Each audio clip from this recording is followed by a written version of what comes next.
The main character of the book, Wang Weijun, is one-eyed. He lost an eye in an accident when he was a young boy, a game of William Tell that went badly wrong. And as he grew up, he turns this sight loss to his advantage in many ways, became a bit of a performer. He also excelled at languages at school and became fluent in English and French. And after a series of problems, which are dealt with early in the book, he ends up as a translator for the Chinese Labour Corps during the First World War. And in effect, he becomes something of a go-between between the British officers and the Chinese labourers. So the point we've reached in the book in chapter 12 is that he's in France. Morale is fairly low in the camp, and so the British officers are looking for some way to boost morale. And one of the key British officers in the book, a chap called Lieutenant Fell, comes up with the idea of a football match between the labourers and the officers. And so he calls Wang in and has a chat to him about it. "Football, sir?" he asks incredulously. "Yes, football, Wang. A match between the officers and the labourers. 11 a side."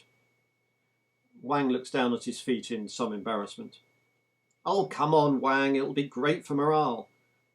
"And what exactly will be my role in this affair, sir?" Fell frowns. "I don't like to teach you your job, Wang, but I'm not convinced affair is quite the right word. But be that as it may, your job is to organise a team and then to translate during practice sessions. We've got you a coach." "A coach, sir?" "Yes, Wang, a coach. Second Lieutenant Stevens. He used to play for Wolverhampton Wanderers." Despite his impeccable English, Wang has no idea what Fell is talking about. "Very good, sir," he says. "He'll be in the rec hut at 1000 hours exactly. Get your boys ready, and then let battle commence." Wang doesn't move. "What's the matter now, Wang?" "I'm unsure about the principles involved in organising a football team, sir."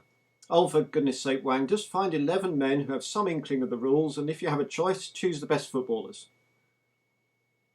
As soon as he is outside, Wang kicks the ground in frustration. He can do without the distraction of little boys' games. But with no choice in the matter, he does as he has been ordered, and with the help of some of the other interpreters, gathers 11 labourers who have some knowledge of the game. By 10 o'clock the next day, 10 men are ready for him at the recreation hut. "Where's Liu?" he asks, exasperated at the big man's failure to appear. "Fell off a ladder," came the reply. Wang is about to demand that he be fetched anyway when Second Lieutenant Stevens arrives. The coach is a stocky little man, with muscles most of the labourers would have been proud of. But it is his outfit which Wang finds most alarming. Long black socks, black shorts and a black and orange striped shirt, the combined effect of which is to make him look like a mutant bee. Striding up to Wang, he peers at him out of a tiny pair of eyes. "You must be Wang the interpreter." "That's right, sir." "Know much about football?" "No, sir." "Well, never mind. Just tell them what I tell you and we'll soon have them licked into shape." It is becoming increasingly clear to Wang that he needs to learn more colloquial English. "Yes, sir," he says. Stevens turns to the footballers and, widening his stance, stands with his hands behind his back and his chest thrust out like a late Qing concubine. "Good morning, team," he says. Players all nod and smile. "I said, good morning, team." The smiles fade away. Stevens stares at them all for a moment before bellowing again. "That's not good enough. If we're going to win this match, we're going to have to show commitment. So let's hear a great big good morning from you all." Wang translates again. A few of the players look at him quizzically. "He wants you to repeat the words loudly," he says. "Good morning?" one of the labourers asks. "That's right," Wang confirms. "These foreign devils have strange ways of greeting each other." Never mind," Stevens interrupts. "There's no need for a full-blown inquest. Let's do some warm-ups and then we'll sort out team tactics." He leads the players in a curious routine which involves running from side to side, stepping over a line of stones, skipping along a line and finally running to a post and back. Stevens clutches the football and shouts a lot while the players do their best to follow Wang's hasty instructions. Don't we have to kick the ball? One of them asks. I suppose so, Wang replies. Then why is he holding on to it? Wang has no idea, so he doesn't reply.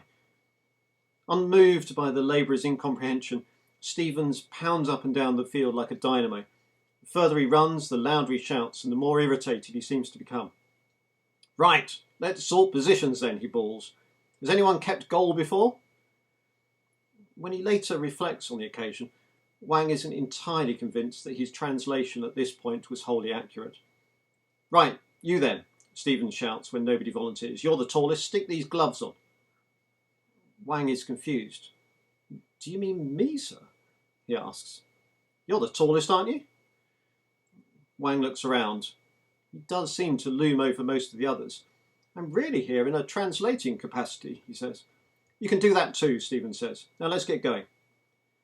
Wang looks at the gloves Stevens has thrown at him. They seem rather small. Tentatively, he pulls them on, but as he tries to work out what he is supposed to do next, he realises that Stevens is already in full flow, so he refocuses and attempts to catch up with his translation.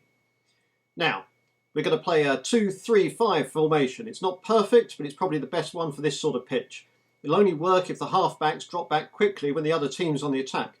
Two of the forwards might need to help out the midfield as well as keeping an eye on the wingers, but that will still leave the other half-back to become a centre-back as necessary.